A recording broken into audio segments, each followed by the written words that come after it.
welcome to Casual Babble. Hey, it's your boy, BC Babble. This conversation could get a little Now, I'm weird. not trying to say that I'm a nerd, but we are definitely about to get our nerd on, so... This is Casual Babble. Well, hello, you beautiful individual. Welcome back to Casual Babble. It's BC Babbles, and today I'm joined by one of my new coworkers at a recently acquired job. Welcome to the studio, Mr. Logan Terry. How you doing? I'm great. It's a beautiful Sunday morning. It is a beautiful Sunday. Thank you for joining me on a Sunday. Not everyone's cup of tea for 10 o'clock in the morning, even though due to a technical issue, it's now 10:23. Yeah, that's all right. I mean, I'm a morning person, so I wanted to, knock it out. It's not everyone's thing. How have you always been super morning person, or was that like a adult, I need to change my mindset kind of thing? No, yeah, in college, my friends would call me kind of like the grandpa of the group. I would go to bed at like 11:30 at night, even if there's a party or whatever. They think 11:30 is like a grandpa time to go to bed? For a college kid, I feel like that's a grandpa time. Okay, that's fair enough. Yeah. Fair enough. Okay. Yeah, I suppose. But no, I think 11:30. I would have been a grandpa too, because that's going to have to be a hard few moments of contemplation for me. Yep. Like, okay. But let's delve into you real quick. So currently, Town Square Interactive, you are digital marketing specialist. Yes. You sit far away from me, though you do tend to make your way over to my side of the room to try out a little bit of putt in there. Oh yeah, yeah. It's a good stress reliever for sure. I like it. What would you say? Is that your best stress reliever at work, considering the nature of our current job, or would you say there are other ways you'd like to try out for stress relief?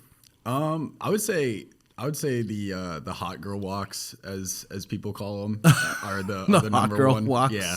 I'd say that's number one, and then second would be definitely doing some putting. Is that a thing that takes place like in the office, or do y'all go somewhere to observe this occurrence? No, usually the hot girl walk occurs one lap around the building. Gotcha. One lap around the building. Yes. Dang. Okay. Is that like every floor, or like whoa? No, like outside. Like outside. Yeah, Okay. I was like, oh, okay. I was like, damn, I've never heard of the hot girl walk. Okay. Good to know. Yep. So what initially brought you to Town Square? So I was at a door-to-door sales job. Yeah. Over the summer last year when I first moved to North Carolina. Probably the worst job I ever had. It was hot. Mm-hmm. We were walking 3 to 4 miles a day. Just exhausting. And honestly, like the pay wasn't good. It was just bad overall. And I knew what I wanted to do eventually, which was digital marketing. And I feel like when I saw this, I knew it was going to be kind of an entry to that position where it wasn't going to be exactly the most in-depth kind of marketing, but Yeah. At least it was closer to what I wanted to do. I met a bunch of people that worked there before, and I was like, wow, everyone here is super cool. Like, maybe that's a big part of this company. And so I applied, took my interviews, and was hired in November. Nice. Now, how were your interviews handled out, since we were still kind of in pandemic territory at the time? Did you end up doing one of those 2-hour-long virtual open house things, or no? No, I never went to one of the open houses. I just had 3 separate interviews, like over Zoom or Teams or Teams, something like I think that, it probably was, yeah. And yeah, I came in when we were the first new hire group to be trained in the office. Nice. Very cool. Yes. Very cool. November, was it really? Mm-hmm. Nice. Now, wait, my understanding was there was like barely any office presence until like February or March of this year. So did y'all like go home after that, or did you stay in the office? No, I've stayed in the office the entire time that I've worked here. Okay, so, gotcha. So they were like kind of trickling y'all back Yep. in at the time. Gotcha. Yeah. So when I first started, like once I hit the floor, there was 30 people there. It was like 2 people on my team and maybe like average of 3 people on other teams. Yeah. It was really dead. Now, is marketing associated with your degree? And I apologize, I think that I remember the acronyms for your school, WSCU? WCSU. CSU. Close enough. So talk about, that marketing in relation to what you were doing at school and your school experience. So yeah, I was actually a digital marketing major. I really enjoyed that throughout school. I was a part of this marketing club we had that was run by students that would help like local businesses just to give us some practice. And give them some free marketing.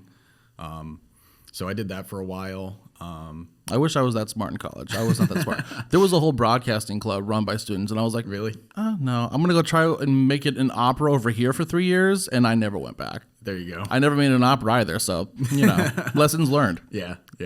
And then in college, I also ran my baseball team's social media accounts, and as I told you before, I worked for a cologne company and was a marketing manager there. Nice. Yeah. Nice. Now, was digital marketing, was that a concentration by itself, or was that its own department? So that was a concentration. Okay. Marketing as a whole was the major. Okay, gotcha. With a concentration in digital marketing. Gotcha. Why did I do that? Very cool. Yeah. Now, so you did you were in the club that provided you kind of like legitimate, while still student, but like real life marketing opportunities there. Exactly. Now, did that also come with like different networking opportunities or opportunities to go to, I don't know if you would have gone to like NAB type events with digital marketing or anything like that? So it was called the agency, that marketing club I was a part of. And they had a separate portion that would have marketing events. I was not part of the other portion. I just did the work for it. Yeah. So definitely could have done that, but I was involved in a lot of stuff in college. Well, that's still good. So I gotta limit it a little bit. Then you mentioned also that you worked as gear for like sports events. Is that correct? Yeah. So I was our SAC president, which is our student athlete advisory committee. I was our SAC president my senior year. So we did a lot with them. Worked with the AD and did some marketing there as well. Very cool. So that was really fun.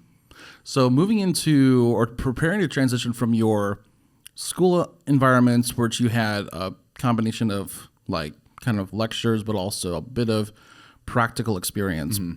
What were your anticipations going into the pro world, and how did the pro world either meet or completely counteract those expectations? Well, the good thing is that with that marketing manager job at the cologne company, luckily it was almost like a real world job. Yeah. It was part-time because obviously I had school and stuff like that. Yeah. But it gave me an idea of what the work would be like. So that was a pretty easy transition for me. And I worked there for about 2 years. So that was some really good experience. Nice. Now, so manager for part-time for 2 years?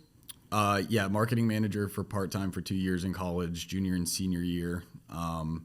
I did that until about July of last year when I moved down here. And then was the door-to-door position right after that? Yeah. After college? Unfortunately. Not the ideal position or transition. So then you went and found yourself into Town Square Interactive. Yes. After that, coming in November. Yes. Now, I feel like the office has a very particular vibe about it.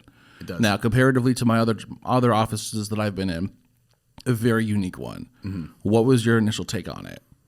I honestly loved it. I'm going to be honest. My first interaction with anyone at Town Square was with my recruiter. Yeah. And she invited me to a bar crawl for Halloween. Oh, nice. So that was the first thing. It's a good icebreaker. It's the first thing she said to me, and I was like, okay, this company's going to be fun. It's going to be fun, for sure. And I've only been there for a couple of months at this point, but it's been pretty fun so far as well. Yeah.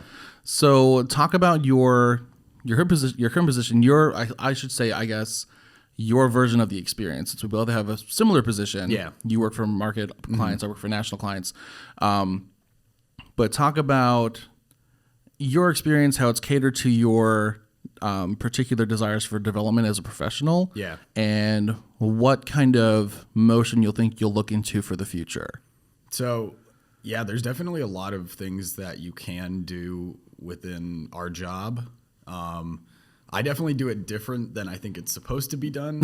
Do you want to get into that? I can. If you think it won't get you in trouble. I mean, it's fine by me. Yeah. People know that I do it. I love to do my own edits. Okay. On the That's websites. I try to do as much graphic design as I can for my clients. I'll just push Canva stuff to them as much as possible.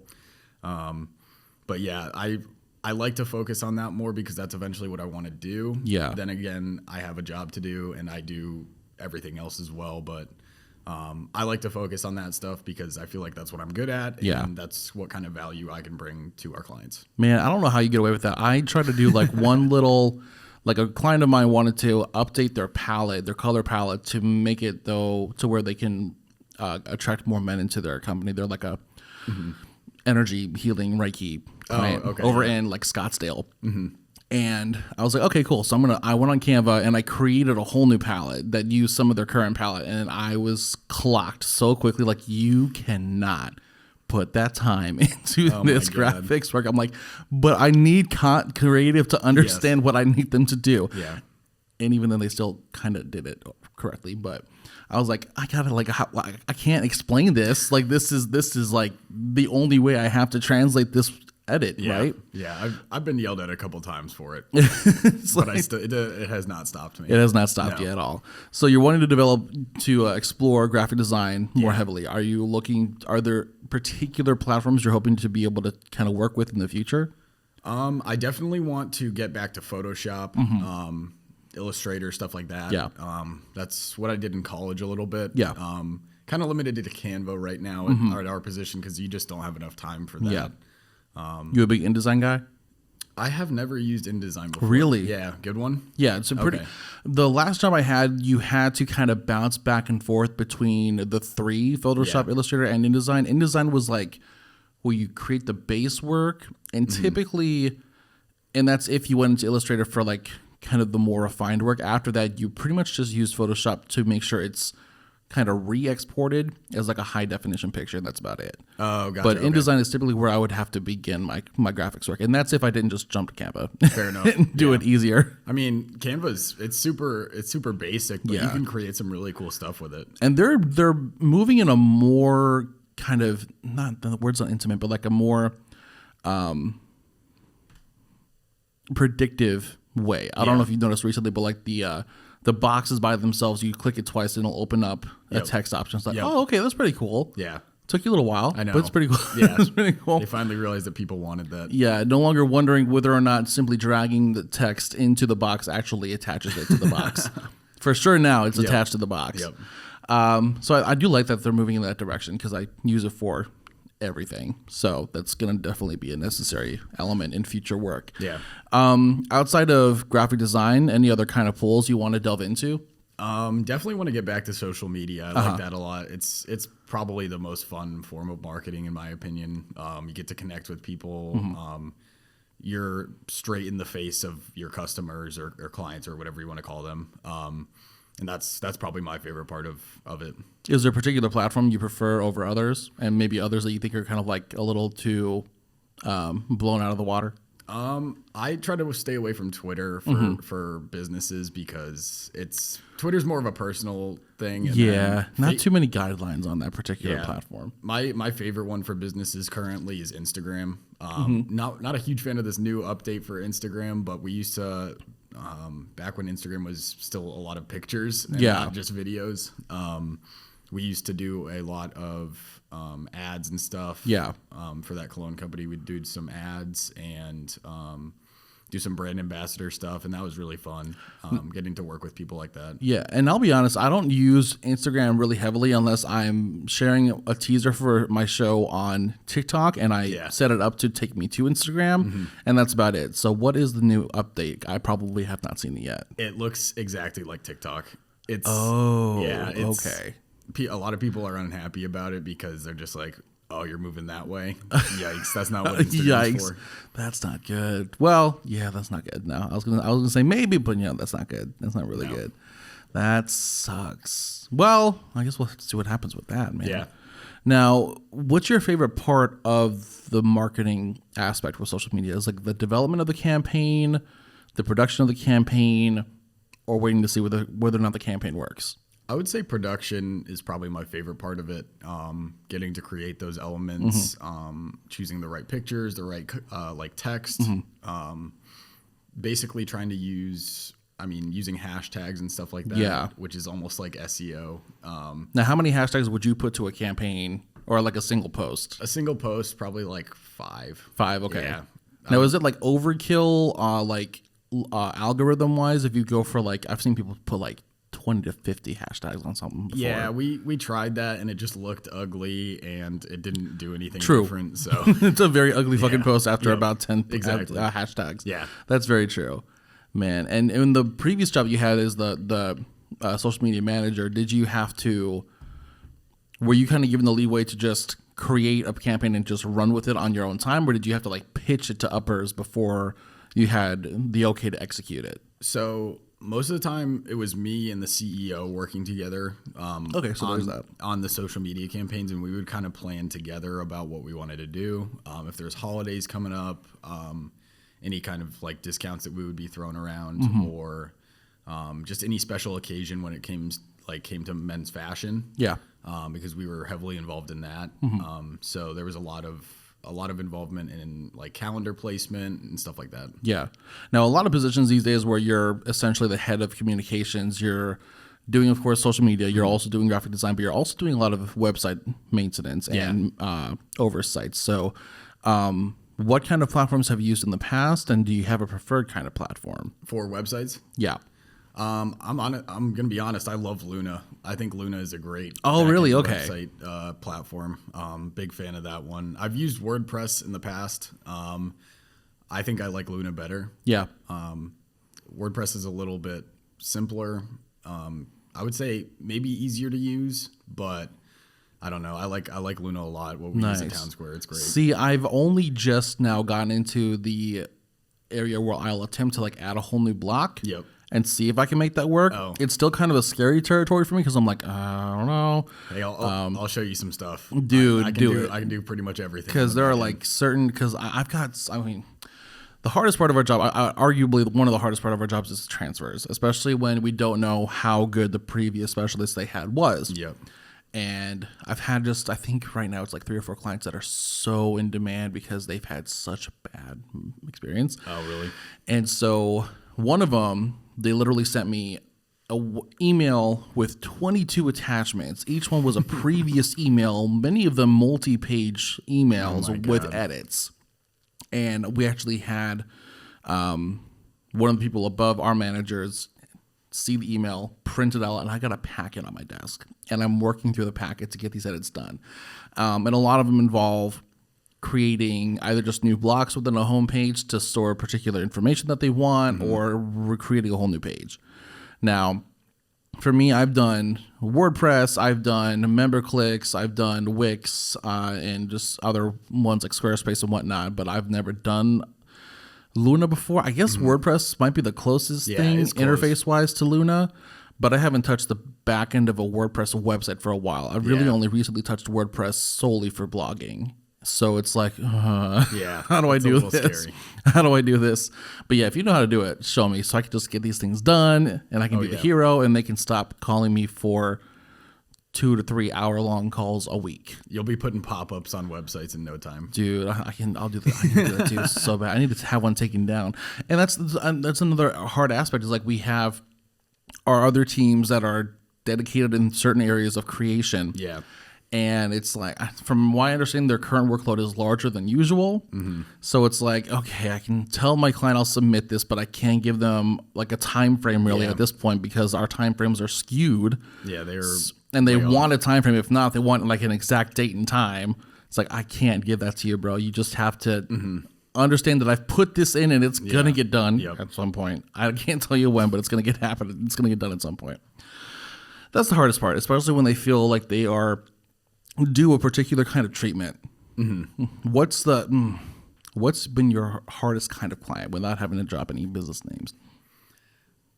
I have a client who is very unresponsive, Oh, that's always fun.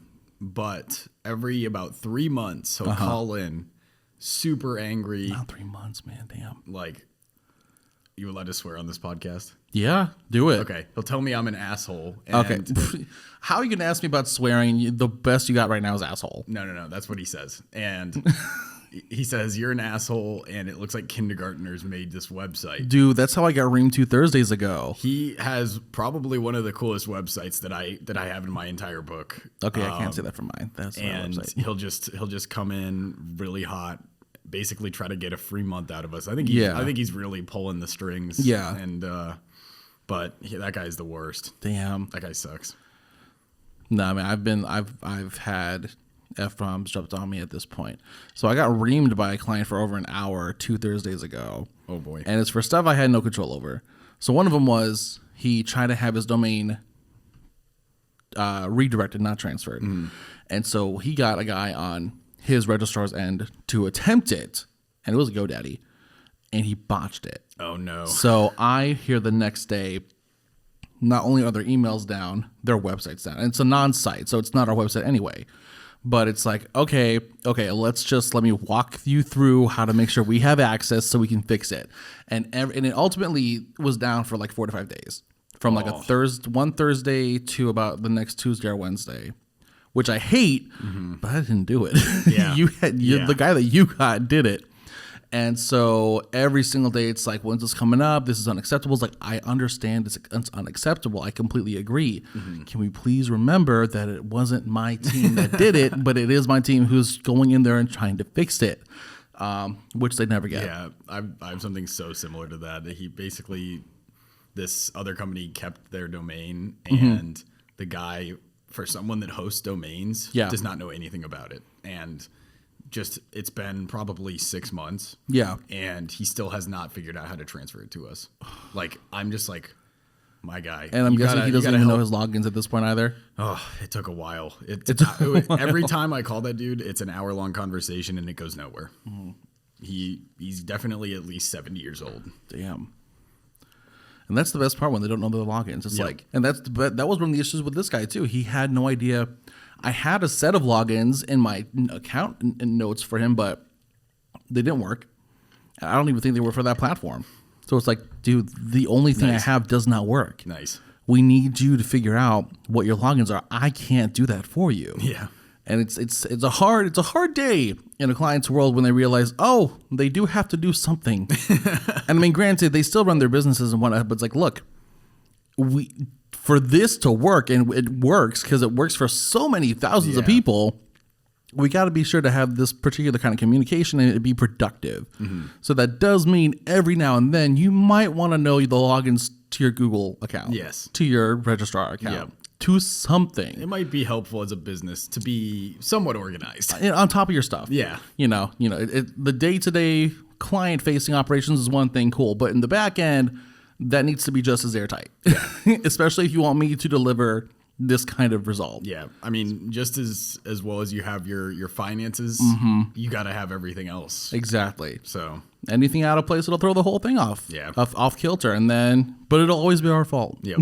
It'll always be our fault. 100% of the time. The other issue, and I had to claim this so bad, was that the verbiage that was put, I had convinced him to transfer to an on-site because he wanted so many edits. And I'm like, we can't do that for a site that's not ours. Yeah. And the site that he did see and that he approved to go live, the verbiage on it was so bad. It was so bad. And like when your client said it seemed like a kindergartner, it seemed like a kindergartner did it. Oh. And that's the worst part, because now I have to not only empathize, but I almost have to nearly claim responsibility because it was an extension of my team that provided this particular verbiage that I would not have approved of. But he did, and it went live. And then he was mad that it was live. It's like, oh my God. Look, this is, I totally get it, bro. I totally get it. But I didn't do these things without your consent. That's all I'm saying. Yep. But I will fix it. And so now he's back on his site, his non-TSI site, while we are still doing edits to the TSI site to eventually redirect, which hopefully he'll let my team do. Yeah. So it doesn't get botched a second time. Lord, have mercy. Yeah, that's bad. With these people. It's not. It's been testy. It's been super, super testy. Yeah, the clients we have are not. So some of them are great. Some of them are not the brightest people.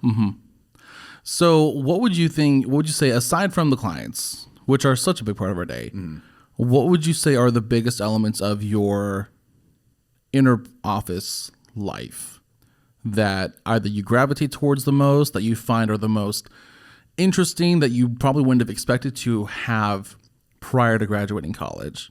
I would say just the culture of the company, like the social aspect of it. Yeah. I was never thinking I was going to be at a company like this, like where you can go up to anyone, talk to them. Yeah. They'll be nice to you and just have a friendly conversation with them. Right. Like it's crazy. I've never seen it before, like anywhere else. None of my friends from college have jobs like that. Yeah. So I was like, I feel really lucky for this. And we're kind of not taught that. The only realm I feel like I anticipated that coming out of college would be radio, but radio is all entertainment anyway. Yeah. But even then, I know there's just some people in radio that are just shitty people. But but yeah, office wise, I don't feel like we're taught to anticipate that we'll have a nice, open, collaborative environment. Yeah. Unless you're on a specific team and you're all working towards the same exact goal. But where we are, everyone's working on 10,000 different things. Yeah. But you still get that collaborative element. Yeah. And you can ask anyone for help, which is super awesome. Like even 9 months in now, I still have questions. So you can kind of go up to anyone and you kind of figure out who knows most about what. And Yeah. It gets really easy to do your job and know who to ask questions to. Right. Yeah. Now, jumping ahead, if you're still kind of forming your dream career, that's cool too. But do you have an idea of like where you want the prime of your career to be at? The prime of my career, I would have to say That might be big. That might be a big question. that is a big question. I would hope I would be at the prime of my career by 28. Give me 5 years. 5 years. 23? I'm 23. God damn it. I turned 29 on Tuesday, bro. There you go. Damn. I used to want to not be the baby anymore. Now I kind of miss it. Hey, some of our coworkers are over 30, so Dude, one of my people on my training team, this is her first job straight out of college. And she just got married at like 21, 22. I'm like, okay, cool. yeah, we have a couple people like that. A couple people on my team are 21. Yeah. And I'm like, I think Cole's one of them. Cole's, I think Cole's 23. And Oh, okay. Dom Deceptively. and Jared are 21. I don't think I know either of those two yet. Okay. Okay. I'll have to meet them. Yeah. Cole, I think Cole looks deceptively young. He does. Because I look at him and I'm like, okay, so when is your senior project due? What's the topic? Yeah. Have you spoke to your mentor? Do you have your hours in? Yep. How's the final presentation looking? No, but he's definitely an adult. Yeah. The closer. Adjacent. The closer. The closer is Cole. Always walking around with his Yep. Bluetooth headset, doing whatever. Does he still talk to like his market client? Like not his current clients, but he will talk to clients he's sold in the past since he was in sales. I don't know if he still does that or not, but I know he did it like maybe a month Starting or two off, ago. yeah. Yeah. Man, I thought it was so funny. I wonder what Carly was like. What are you doing? Yeah. Like we were on a market outing at Sycamore, and he went on the phone. I think he was just calling one of his buddies, and Carly was like, "Cole, are you on a sales call right now?" Because that's just how he looks when he talks to people on the phone.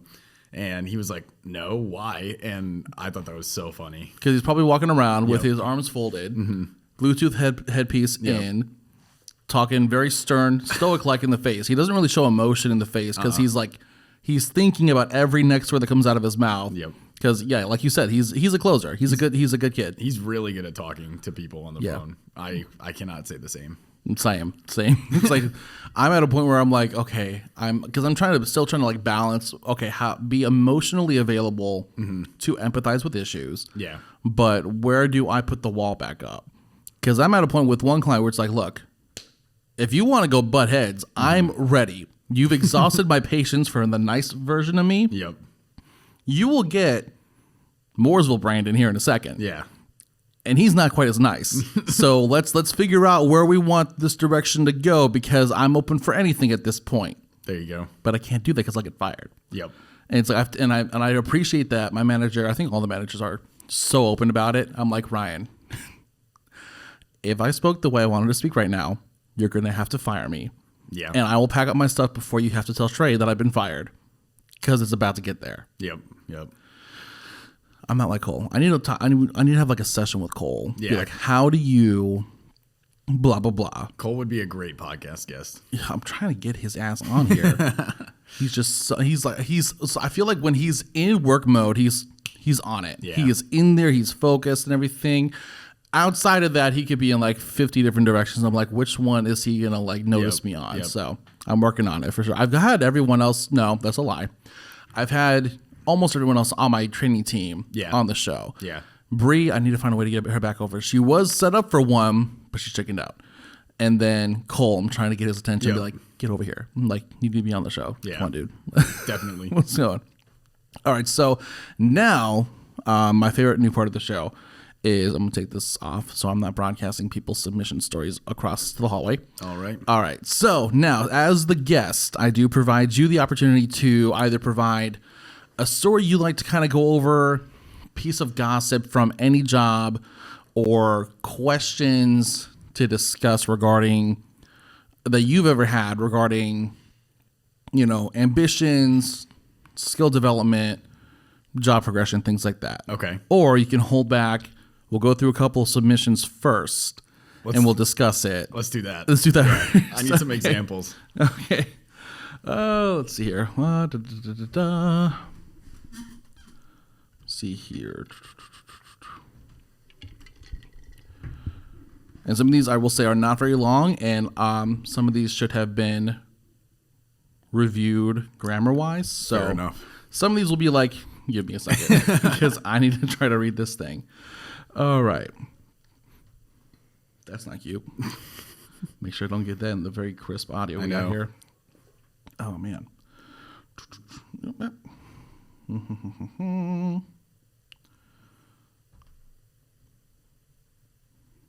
I will say we have had some very interesting stories, just in case you haven't heard any of them in the past. Yeah. One guy who was like in a garbage disposal found a dead body before he put it into the garbage disposal. What? Yeah. What the heck? We had some very interesting submissions. Oh my God. Oh man.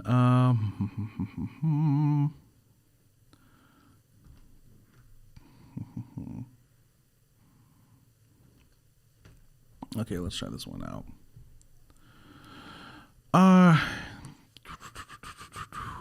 Nope. Go away. Oh, I forgot that I was in my NSFW Reddit, so that's why. There you go. Okay. All right. This one says, interviewing for a job, and they mentioned I needed to relocate due to tax purposes. Do I really need to? I'm in North California, and a recruiter asked me if I was interested in the job. I would have to move to South California. It's a great opportunity for me, but moving isn't an option. Do I really need to move, or what does tax purposes mean? I don't think I've heard that question before. That's an interesting question because relocate for tax purposes, maybe out of state I would get it, but like in state is kind of weird. Yeah, that is weird. Maybe it's just the county or whatever town that they're in, where moving would be not beneficial, because I feel like Southern California is where the taxes would most likely be highest. I mean, I don't know. I could be completely wrong, but I mean, California in general just kind of seems like its own entity for sure. Yeah. But I would definitely clarify. I wouldn't ever take a phrase like tax purposes at face value. I'd want to know what that means in detail. Like, what does this do for you, for me to consider? And secondly, will you assist me in doing that? Mm-hmm. Like, it's not going to be cheap these days either way you go. So yeah, especially in California where taxes are very high. Yeah, especially in California. Just in general. Let me see here. I'm going to be honest. I was surprised. North Carolina's taxes, it's higher than I thought it was going to be. Yeah. And I'm about to kind of like get hurt about it because of my first bonus. But yep. Whew, that's how it works. I've done the calculations, so I know what to expect. Yep. And that's if I was told the right percentage. So we'll see what happens there. All right. I'm interviewing for a job. The employer and I were...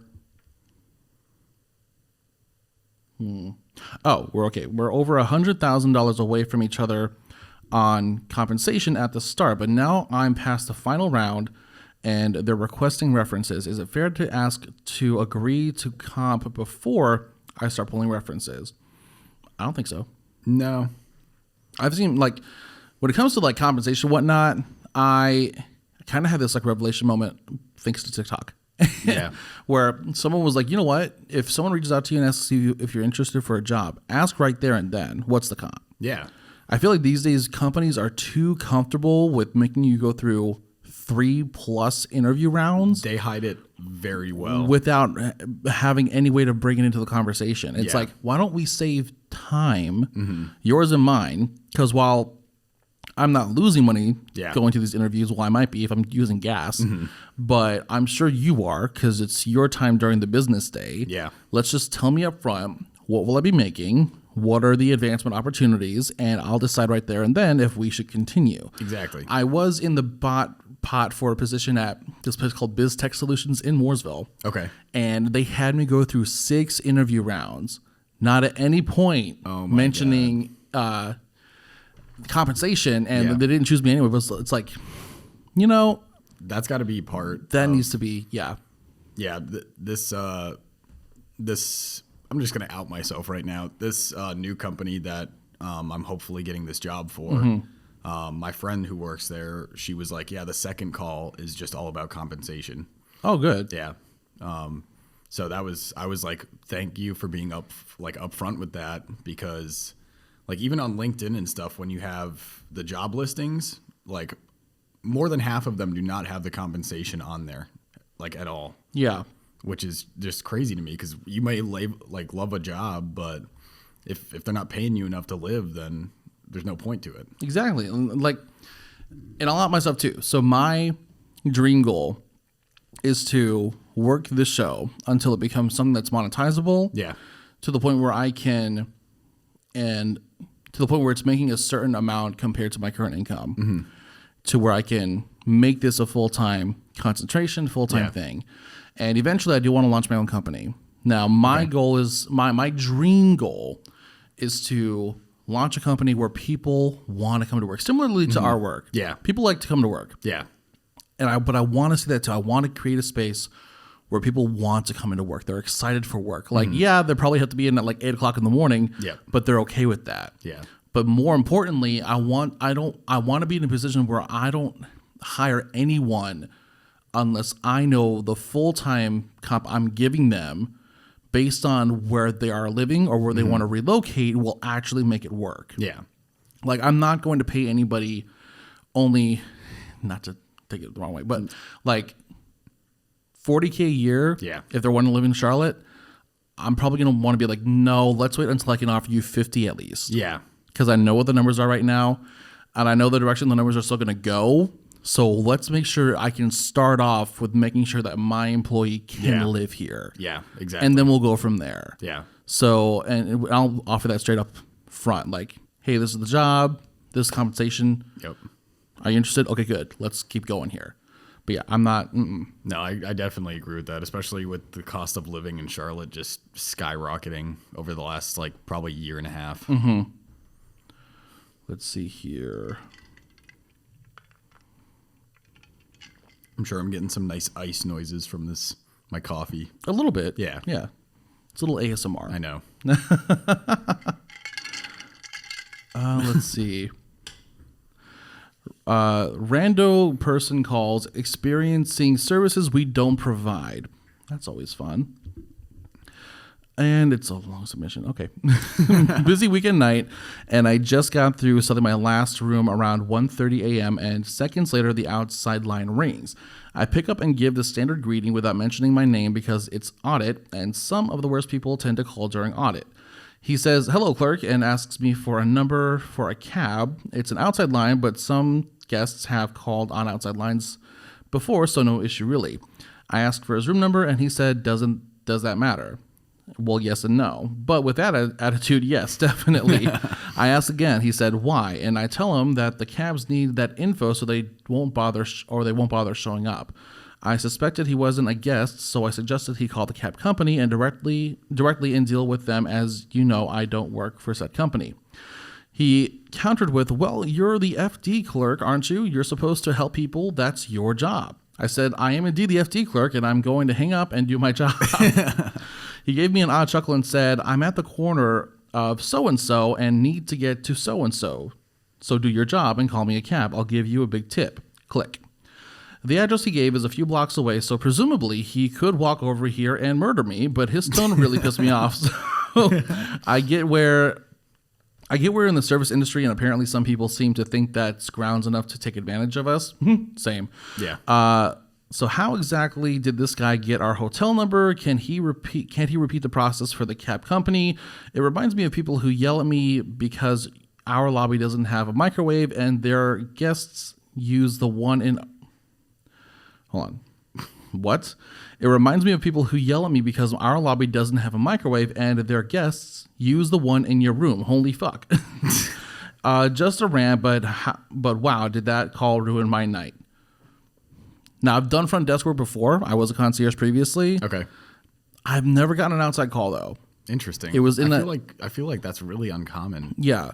Now, granted, I was a concierge for a high-style apartment complex, so no one was trying to move in at 1:30 at night. Yeah. Thank God, because I would be of no help. I was not going to offer my services at that time. You can schedule at any time during the day, and I will happily assist you then. Yep.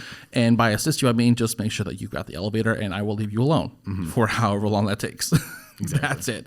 But yeah, that's... He was lazy. That's all I'm going to say about that. He was lazy. There was no reason for him to bother you about that. People suck. Definitely could have just called himself a cab. Right. That's it about that story. All right. Next submission.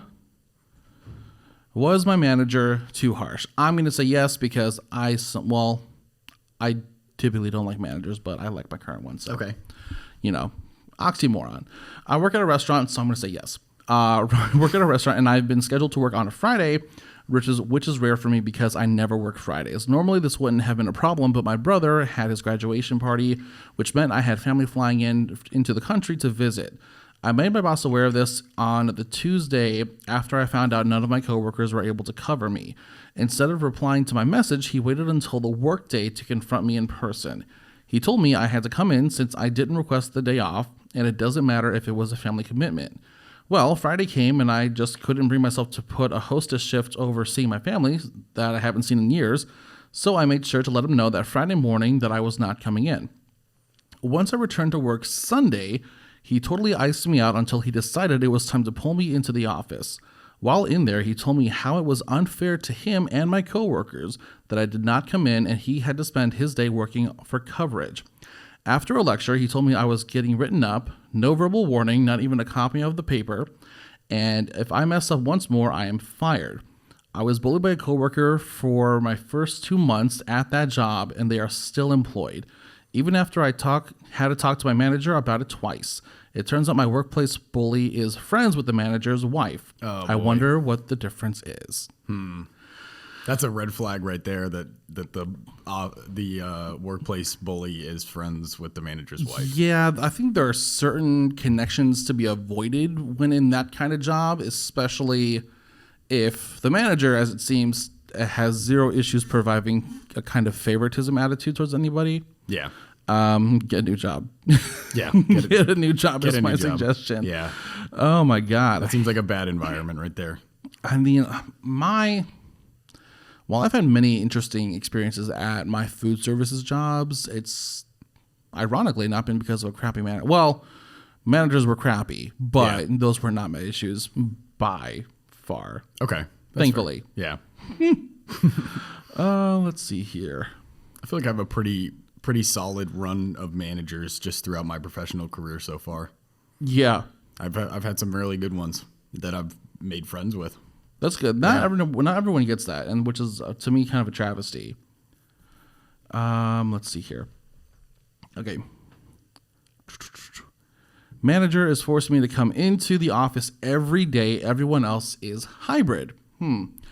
Hi all, I had a death in the family and had to take a week off. At my job, we are measured by the amount of applications we process. Obviously, as a result of taking the week off, my numbers were lower for the month. At my company, all of us are on a hybrid model, in which we choose any 2 days in the week to work from home. Citing my declining numbers due to me taking 1 week off, my manager has told me that I no longer can work hybrid and I have to come into the office every day. I don't understand how working from home has anything to do with it besides the fact that it's purely punishment for taking a week off. Is there anything I can do here besides quitting? Thank you. Well, death of the family, I would probably ask to go over like what is the what's the word for it? Not grievance, but when you take time off for like family deaths. I think it's grievance. Is it grievance? Yeah. So I would probably ask firstly, can you provide me like the grievance policy? So you need to probably understand what should and should not be happening as a result of that. You didn't have planned for that person to die. No. Like, so clearly grievance time was necessary. This is not a week of vacation that I wanted to take off. Right, exactly. Like, I did not have fun. No. Like, please understand, I did not have fun. Yeah. I mean, if you're a Mexican family, you probably did have fun. Like, Maybe. yeah. Like, my family turns it up for a funeral. Yeah. I will say. Okay. But unless it's that, I probably didn't have a very good time. So, I probably figure out what those policies are. And honestly, if you have to, reach a bit higher than your manager, because that's not a good enough reason to take you as the one person off of this hybrid model that everyone else has. Yeah, I'm sure other people take weeks off. Right. Like, I'm assuming they don't do that for everyone. No. And I will say maybe like for 1 or 2 weeks after, just to make sure you can get your numbers back where they should be. Yeah. If your manager's in the office and he wants to give you more help, then that's a good reason. But just purely for the reason of you taking a week off. Because someone knew and loved died. Yeah, that's not a good enough reason. Yeah. All right, so we've gone through a couple. Mm-hmm. Do you want to pitch in, or should we go for a few more? I feel like I don't have too many crazy work stories. Nothing like this has happened to me really. I guess I do have one. Yeah. So throughout high school, obviously played baseball. Yeah. I had a couple different like side jobs and stuff. I would work over the summer mostly. And it was really tight with baseball. Yeah. Now, I had a great manager at my lifeguarding job. Sure. Which I had for 5 years. Mm-hmm. And she was super supportive and knew I love baseball. And like, she was like, we're going to get you to the game. So she would kind of chop up my shifts a little bit more, where I could leave early. Mm-hmm. One day I had to leave early for a game, and this was to no fault of anyone besides myself. Sure. Did not tell them that I had a game. Mm-hmm. And that did not work out well, and pretty much was not able to leave early again for any kind of baseball events. Dang. I definitely was not as responsible in high school. I'll tell you. Sure. That. Like I did not have my stuff together. I did not do as well in school. Mm-hmm. And I think when you have a great manager, just communicating well with them, because they're going to be understanding, is important. In that situation, I was a bad employee. Yeah. Oh, yeah. I mean, I don't want to say like, and be harsh, but yeah. I mean, it probably seemed to them like he's worked with us pretty well so far. Mm-hmm. Maybe he got a little overzealous and kind of took advantage of it. Because did you still have to leave for it? You still left for it? I still left for it, yes. Okay, so may have been like, okay, he may be going a little far with this. My priorities were baseball over work. For sure. For sure. That's not too bad, though. No. Understandable, I think. Like so was it like permanently from that point on? You couldn't do it ever again? No, it was just like for a while that I couldn't. Gotcha. So I honestly took off work at that point because baseball was more important to me. Yeah. Okay. So, I was gonna say, so like, how did you actually like work that around? Yeah. I just took off work for like a week or two. Gotcha. Yeah. Flying. Now, did that result in like you taking off work? Did that result in any other kind of not reprimands, but no, because once the baseball season was over, I just went right back to work. Sure. Okay. Gotcha. Yeah. She understood, and like she was like a second mom to me. So she was awesome. Gotcha. Miss you, Mary, if you ever hear this. Miss you, Mary, or Mary, I guess is her name. Yes. Not Miss you, Mary. That'd be a kind of a weird nickname. Oh man, I've not had enough caffeine this morning, which is understandable. Yeah, same. So I did something similar back in the day when I was in high school. Now, I was not in sports. I was not really in anything extracurricular. I was in chorus, but that's about it. There you go. But my first job ever, I was working at Party City Okay. during the Halloween season. Oh boy. So, and funny enough, and this was my senior year of high school, I had really up to that point never really been engaged with like the same group of people who are like hardcore into the football. Yeah. Really ever. Okay. I never had a reason to be. I never felt like I had a reason to be. Mm-hmm. And so as I was working this job, I noticed that I was just kind of getting more and more into it. And really even none of my friends were hugely into it. Yeah. But I will say our class had a pretty close-knit relationship. We had a lot of problems. Oh boy. Interpersonally, but we were still like, okay, it's our senior year. We've known each other since forever. Yeah. So maybe I should get more into it for at least the last year of high school. And so as I'm getting more into kind of like the school spirit type stuff and being more involved, I eventually realized that for Party City in the Halloween season, like you need to work on Halloween. You do. Which is a Friday. Yep. And there was a really big game on Friday. Oh no. It wasn't our homecoming game, but it was a big game for some other reason. And I was like, I'm not going to miss it. Yeah. So I did tell them beforehand, and they were like, you cannot take off Friday. Like, this is like hardcore. You cannot take off Friday. And I just didn't show up anyway.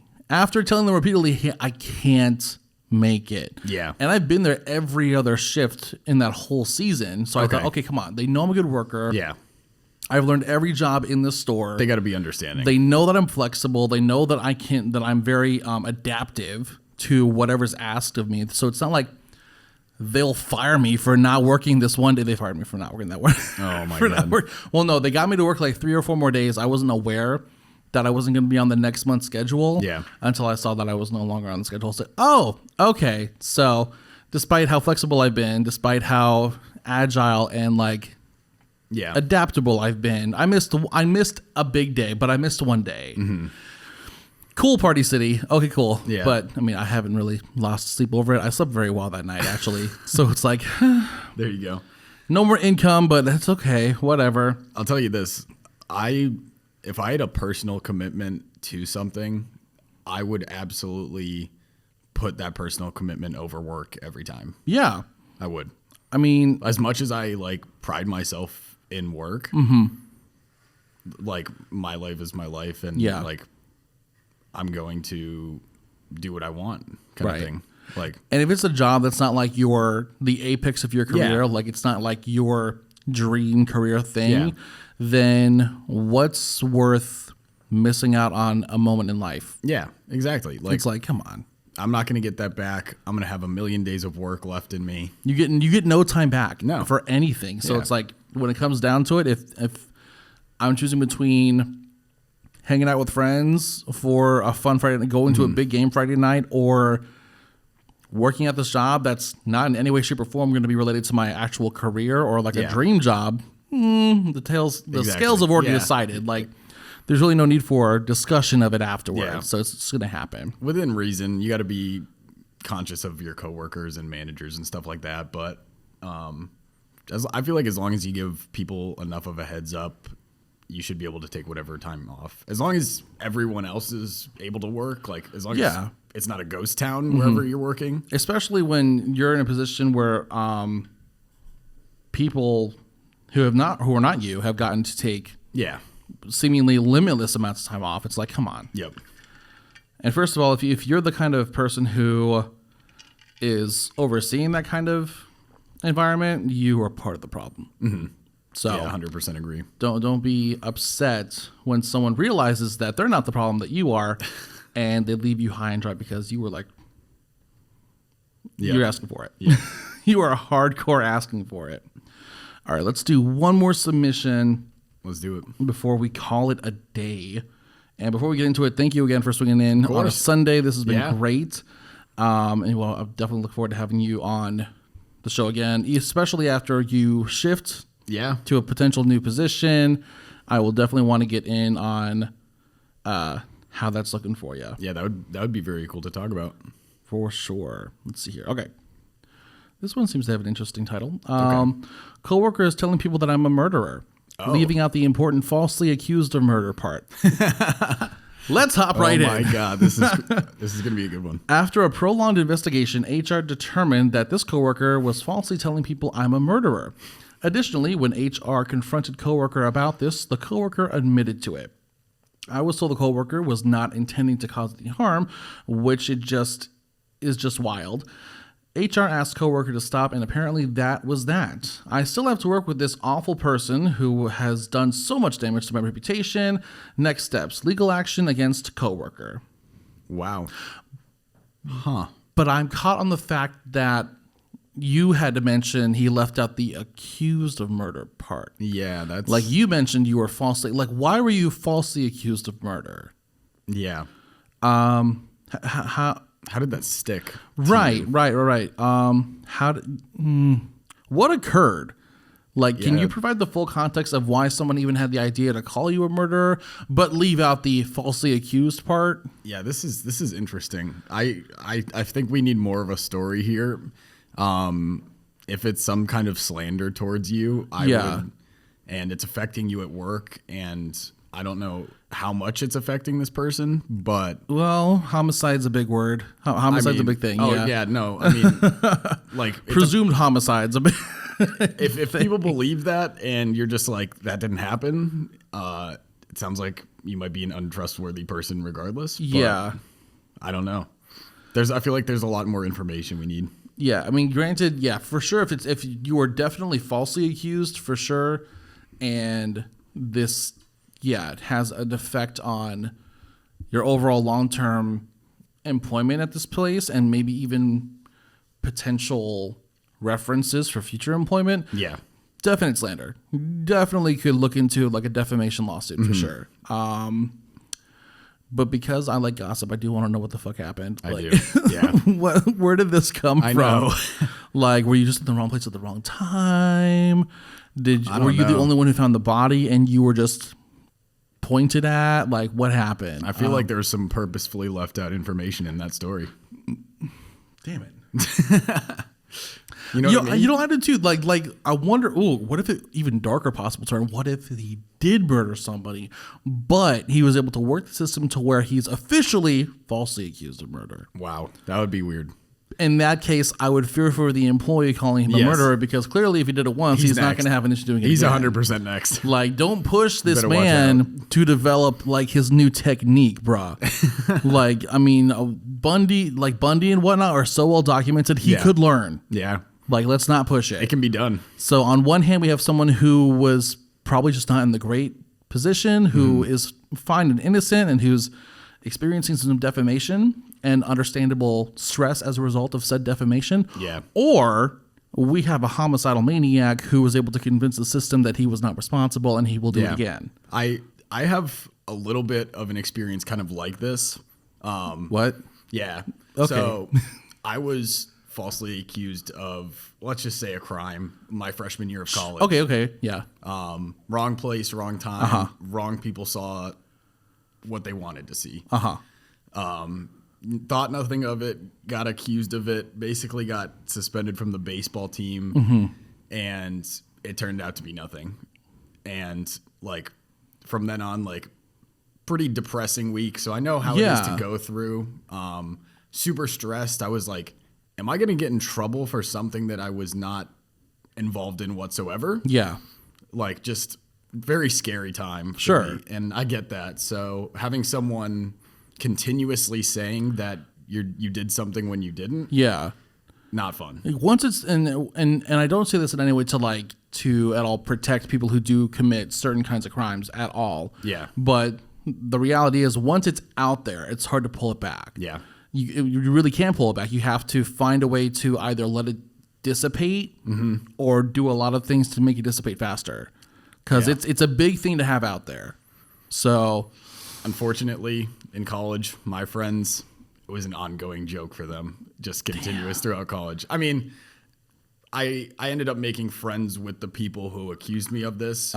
They became some of my best friends in college. So it all worked out, but it was an ongoing joke for a while. see, well, I mean, now do you like really call them friends though? Because I feel like that's a big thing to make kind of a candid thing. So It was very early on in freshman year. No one knew each other really yet. Sure. So that's kind of where it came from. And if you knew me, I would never have done this. Sure. And so as they got to know me, like I was like, I didn't do this. I still like you guys. So we ended up being friends for the next 3 years. No. Yeah. Okay, so ultimately, was it like a joke that you kind of gave the okay for? A joke that I gave the okay for? Sure. Yeah. Sure? Yeah. I mean, not that I loved people saying it, but it was fine. Okay. It wasn't the worst joke my friends made. Ooh. No, my friends in college, we made some bad jokes. Yeah. Okay. Yeah. No, that's fair Yeah. enough. That's fair enough. I had a group of friends myself where we had a very harsh sense of humor with each other.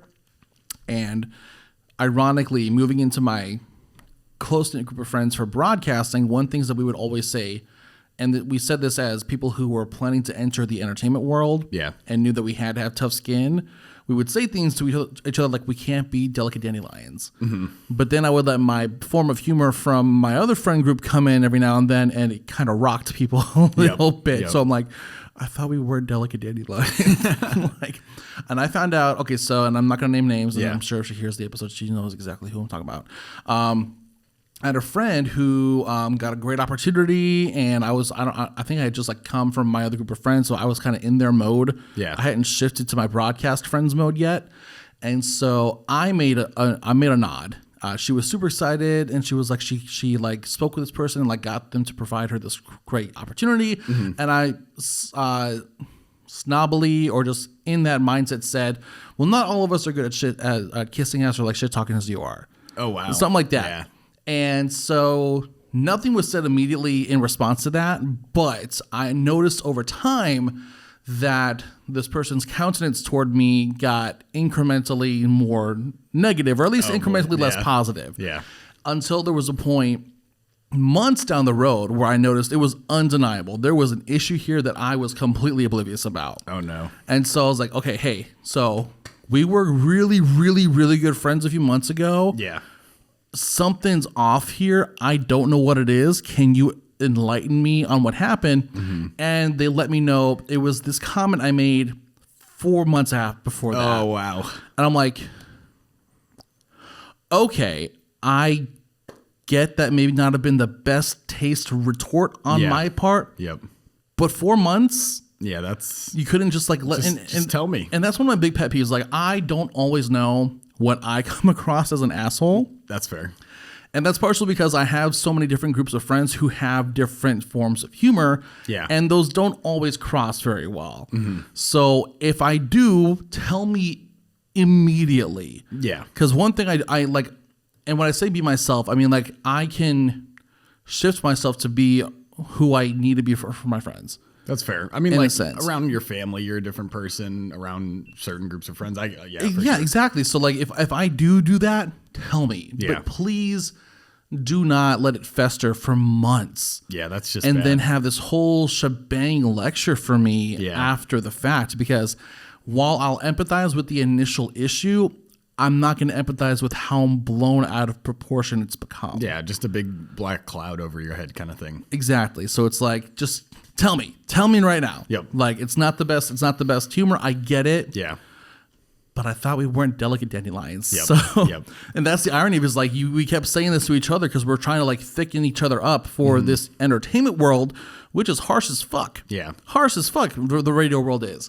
And so for that to happen, I was like, someone was a little bit delicate that day, and it wasn't me. But okay. But yeah, been there before.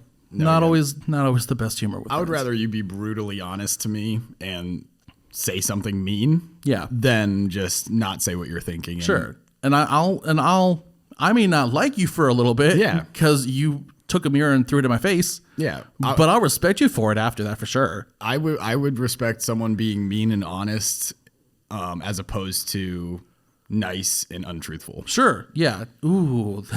You like that? them sly motherfuckers. Yep. For sure. This is so fun. Do you by chance watch The Dragon Prince on Netflix? I feel like I've seen it. It's a pretty good show, I will say. Okay. There's this one line that this kid says on the show where it's like, sweet words are more dangerous than hidden daggers. Wow. I was that. like, oh my God, pretty that's similar. a fucking line. Yeah. But so I empathize with that statement very, very much. Fair enough. Well, thank you, man, Yeah. for again meeting up with me on a Sunday. Of course. 10 o'clock recording session for Casual Babble. Yep. Thank you for being here. You will definitely be on the show again. Keep me up to date on your movement. I will. So we know what to touch base on next time. Yeah. And y'all, I will put Logan's social medias in the description below if you're on YouTube. So check him out afterward.